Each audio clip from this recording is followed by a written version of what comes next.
This is Jeremy Fowler, and I think it's worth playing everything that he said. So the first thing that he said is he talked about sort of the trickiness, if you will, of the negotiation itself.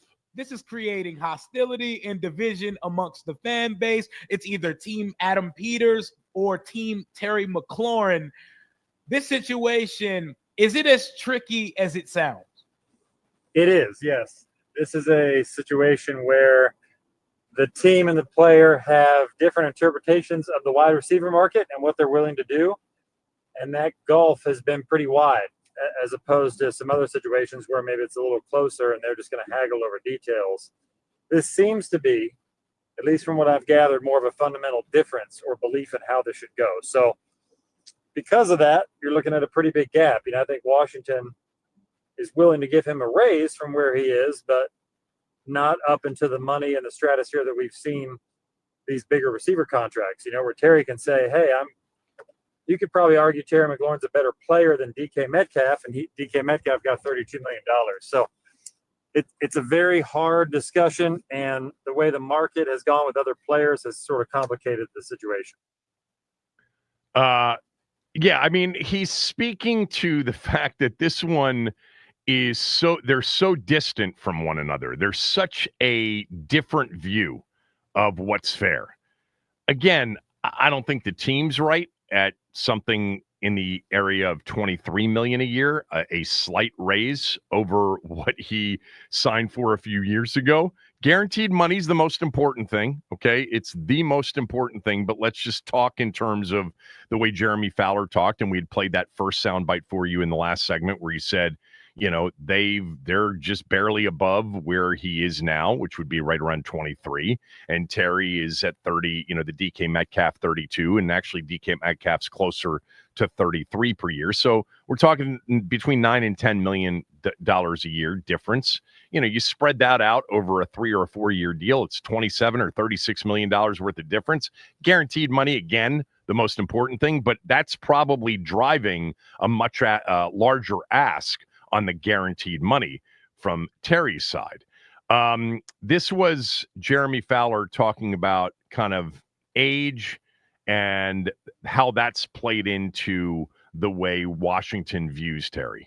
The age and the third contract is the issue here. I think that the Commanders look at that as something that should warrant more of a reasonable price, at least in their mind, and yes, at a position like receiver where it's about explosion and it's about keeping your legs fresh, that age 30 threshold can be important, as opposed to maybe some other positions where guys won't slow down as quickly. I think of Cam Hayward, defensive tackle in Pittsburgh, wants a rework contract. He's 35 and was just an all-pro. Not that McLaurin can't do that. It's just harder to do. So it's you also have to remember where Adam Peters, the GM, comes from. He came from San Francisco, where they have been unafraid to tackle difficult contract situations and let it get ugly and play out and have guys hold out, all those things. So he seems like an unmovable force in that way. And so that's why I just don't see a clear path in something getting done just yet. I think both sides are going to have to be a little more uncomfortable for a while. But I do ultimately think it gets done somewhere. You have too much momentum going on. You already have a lot on Jaden Daniels' shoulders. To ask him to carry the offense without Terry is a big one. Okay. Look, I still feel like there's a chance it'll get done. But I'm wondering whether or not the team now truly is viewing the better financial path, the less expensive financial path that doesn't lock them in for more than 2 years. And there's no guarantee that they would lock him in for more than 1 more year because they don't have to use the franchise tag on him next year. And, you're in a position next year, if you had to tag him, there's less cap flexibility. They may be okay in looking at the 26 cap anyway. There's more from Jeremy Fowler, and we'll get to the soundbite in which he talks about the trade possibility. But this is what he got specific about what from DK Metcalf's contract Terry's looking for. When they say framework or metrics from DK's contract, Is it the average annual or is it the guarantees? Well, I think it's both. In this case, I think it's all the above. But a lot of times the guarantees are the sticking point, where with Trey Hendrickson, for example, both sides in Cincinnati are comfortable with the money they're offering. It's just whether they guarantee enough for his liking. So that to me is a more progressed situation than McLaurin's. I don't even think they've been in that ballpark of getting close and you just have to hammer out guaranteed money. I think they're apart in per year average and everything else. And so Terry, at least you've kind of cut out the holdout money, right? You're taking $50,000 fines per day. Now that's over. And you don't really have to play right now if you don't want. You know, you can make this more uncomfortable. You're visible and in the building, which makes this a talking point for the media. And the offense needs you. So, you know, I think if you're him, you're hoping all of those factors apply a little bit of pressure to make Washington move a little bit. But so far, they have not been willing to do that. Yeah, you know, one of the things just to consider, because I think, you know, this has, I don't know that it's really divided the fan base. There's definitely sides taken in this. And I think most people would prefer a deal get done and a deal get done that's good for the team and a deal that gets done that's good for Terry. That's without really needing to be said. That's not really the question and hasn't been the question. The question really is, who do you think's right in all of this? I have sensed and had a hunch that the team's right on this. Seeing 23 million as the opening salvo, if true, man, they're probably just as culpable. Terry's asking for too much and they're offering too little. And there's a big divide. Now, the trade request, there are two sound bites from Jeremy Fowler from this Rio Robinson podcast yesterday where he speaks to the trade possibilities. This is what he said. Is he actually willing to see a future elsewhere, or is this just a part of the process of locking in the contract to stay here in DC? Well, it's multi-layered, right? Like if you're McLaurin, at this point, if you were to be traded, assuming you're getting a new deal out of it, he would welcome that, you know? Okay. If you put him in some truth serum and say, hey, you know, do you want to be in Washington, all things equal? I assume he would still want to be in Washington. Yeah. So it's the trade requests are becoming more part of the negotiation than an actual request in a general sense, because you see a lot of these players making them and they don't get traded.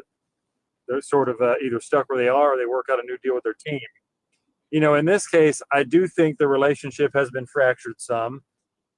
And I was told all along that Terry was willing to do whatever it takes to make this right in his mind, which is now requesting that trade. I guess you could call that the nuclear option. And he took it. And, you know, I was being told that he would continue to do that until all pressure is applied. So it does appear that he's done all that there and done all he can.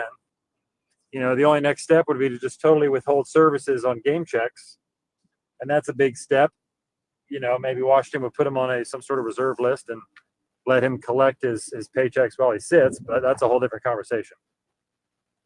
Yeah, that's a whole different conversation. If he were to sit out regular season games. First of all, he's not collecting paychecks. Secondly, he's getting fined. Thirdly, there's this, you know, thing from the collective bargaining agreement that Joel Corey wrote about yesterday. If he gets put onto a certain list, then his season's over and the contract doesn't toll. That's if he goes, you know, essentially leaves the facility, if he's not holding in anymore when the regular season starts. We'll deal with that when we get to it, because let's hope it doesn't come to that. But I think the key part of that particular soundbite is that, you know, the relationship has fractured some, you know, and that speaks to, you know, it's become a little bit more than just business. It's become a little bit personal. You know, I don't know. I think we heard some of that in the press conference that he held, you know, after that Eastern Motors, you know, commercial shoot. You could tell that he was hurt. It wasn't just frustration. It wasn't anger. He was hurt that they didn't see him the way he saw himself.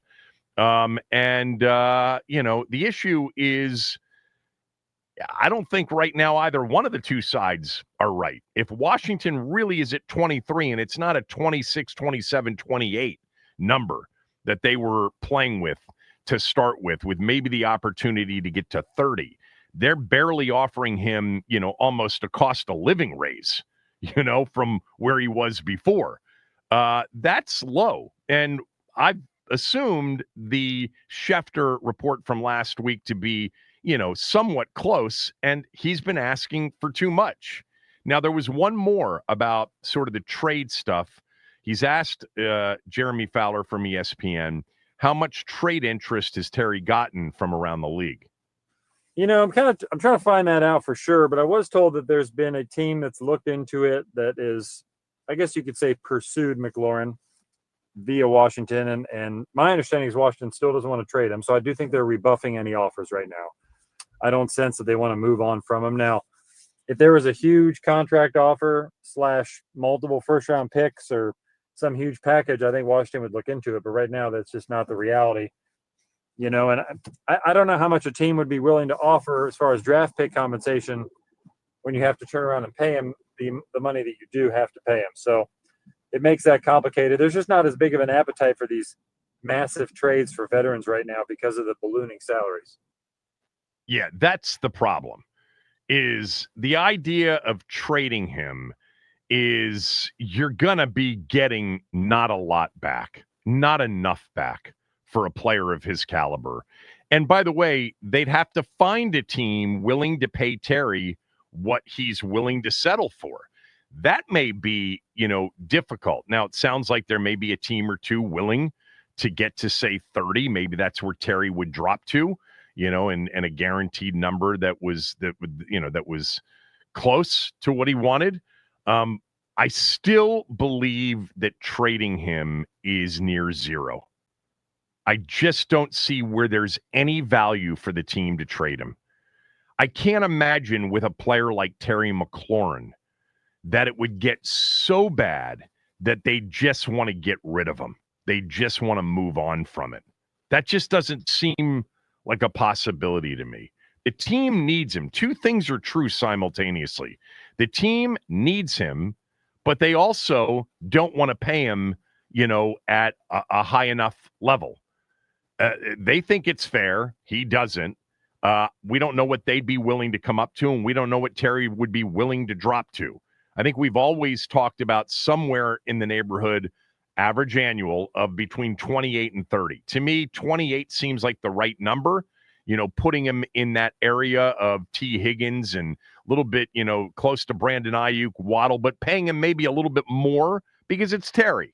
Like I've been fine with paying him, a premium for being a big part of the culture that they want to continue here in year two.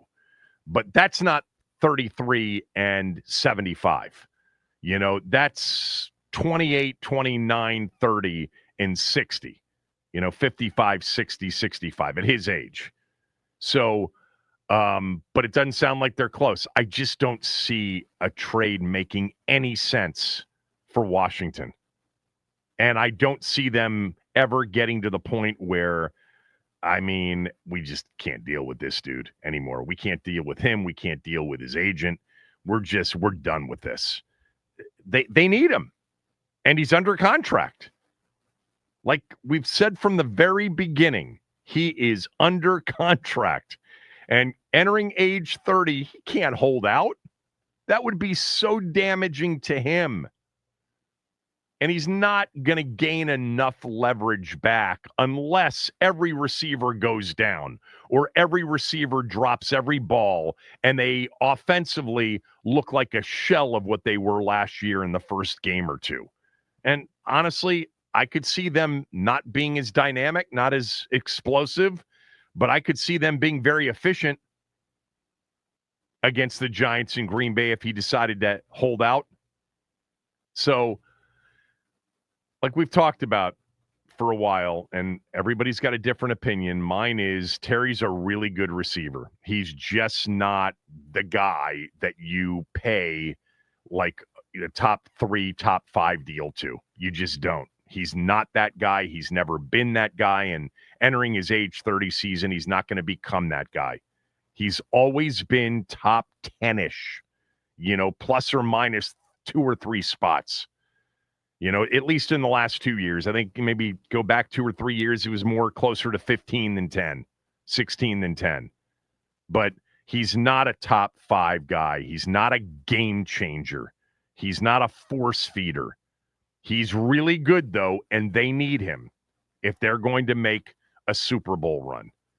And they should expect to have him because of something called a contract, which he has to perform the third and final year of the extension that he signed in 2022.